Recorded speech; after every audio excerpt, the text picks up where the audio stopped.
Jadi biasanya untuk menunjukkan waktu itu menggunakan simbol bisa N, bisa K ya. Di sini menggunakan N ya.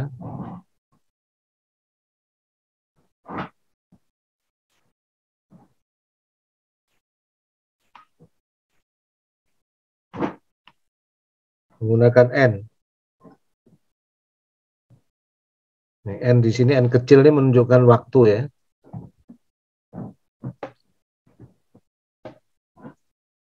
A itu biasanya menunjukkan amplitudo. Ya, A itu menunjukkan amplitudo. Ini bentuk-bentuk yang mungkin ya. Kemudian N0 ini adalah sebuah integer, sebuah bilangan bulat. Menunjukkan periode ya.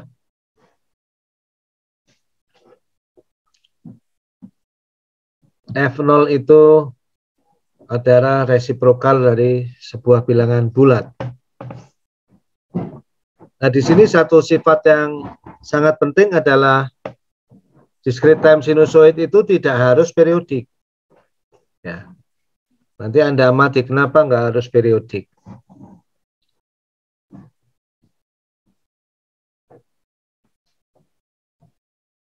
Ya, karena waktunya discrete ya. Nanti kalau Anda gambarkan, dia betul-betul nggak harus periodik. Kalau namanya sinus dan cosinus, kalau continuous time itu pasti periodik.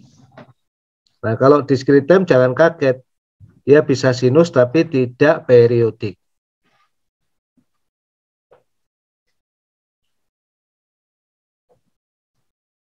Nah, tapi di sini ada sebuah penjelasan ya. Kalau sinusoid discrete time itu memiliki bentuk GN A cos 2 pi KN plus P ya. Jadi bentuknya seperti ini.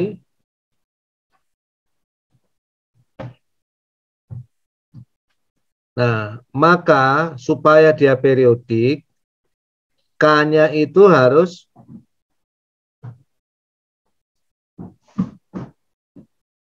merupakan suatu bilangan rasional ya, K-nya itu.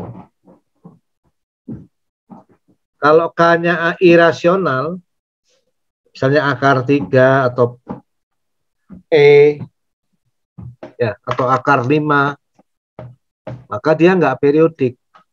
Tapi kalau K-nya K besar itu 10, 5/3, selama dia bilangan rasional, maka A cos 2 pi KN plus Pi itu bentuk seperti itu adalah periodik.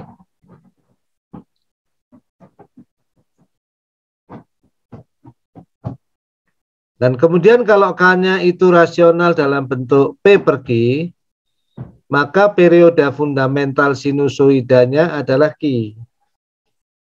Ya.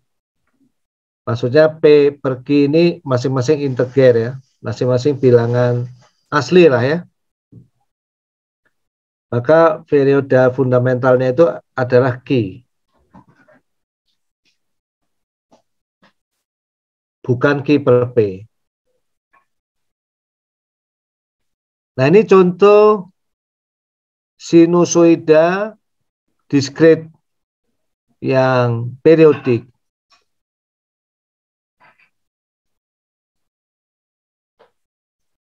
Kalau periodik dia kelihatan gambarnya memang berulang pada periode tertentu.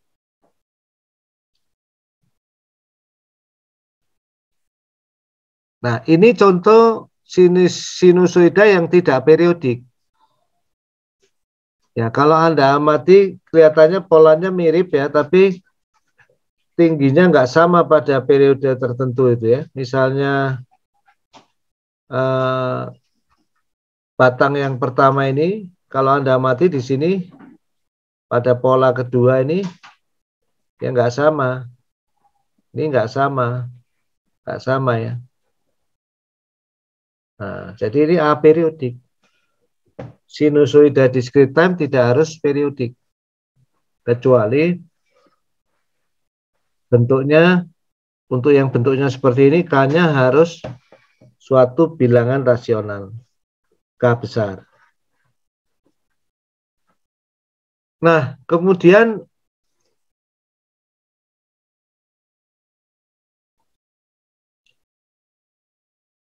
dua buah persamaan sinusoida waktu diskrit ya, discrete time sinusoid, yang kelihatannya berbeda, ini K1, ini K2, beda K1 tidak sama dengan K2 ya, itu bisa jadi sama kalau K2 dan K1 ada hubungannya seperti ini.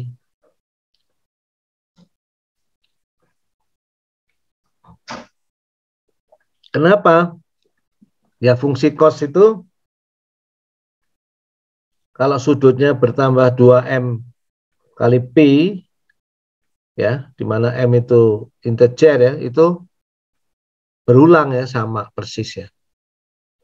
Jadi hati-hati ada penulisan dua sinusoida yang nampaknya beda, tapi dia merujuk pada sinyal yang identik sama. Ya, persis ya. Realitasnya sama persis. Nah, ini contohnya ya.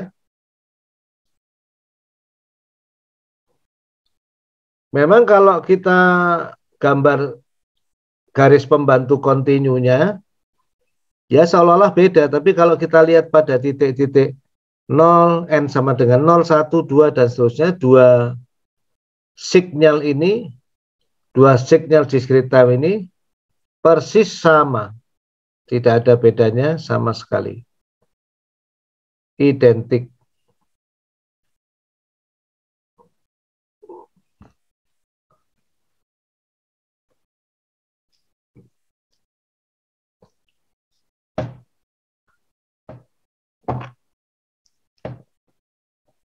Berikutnya kita lanjut ke mengenal bentuk eksponensial waktu diskrit ya. Bentuknya seperti ini, A alfa pangkat N atau A E beta pangkat N ya. Di mana alfa itu sama dengan E pangkat beta.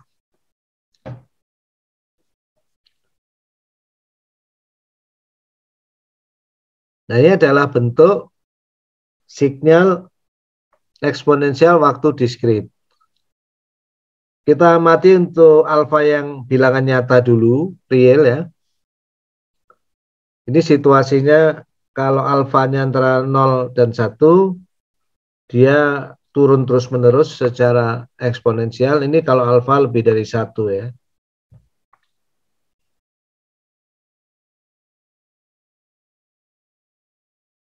Demikian juga untuk N negatif bisa Anda perhatikan di situ. Nah, ketika alfanya bilangan kompleks, di sini muncullah bentuk seperti sinus, tapi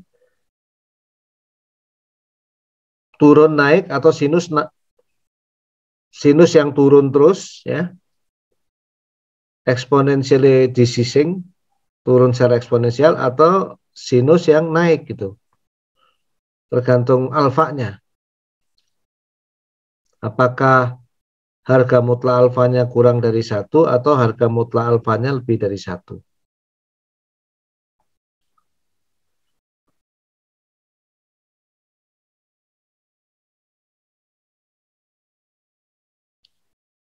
Ya, kalau untuk bilangan kompleks itu yang dimaksud harga mutlak bilangan kompleks itu magnitudenya ya.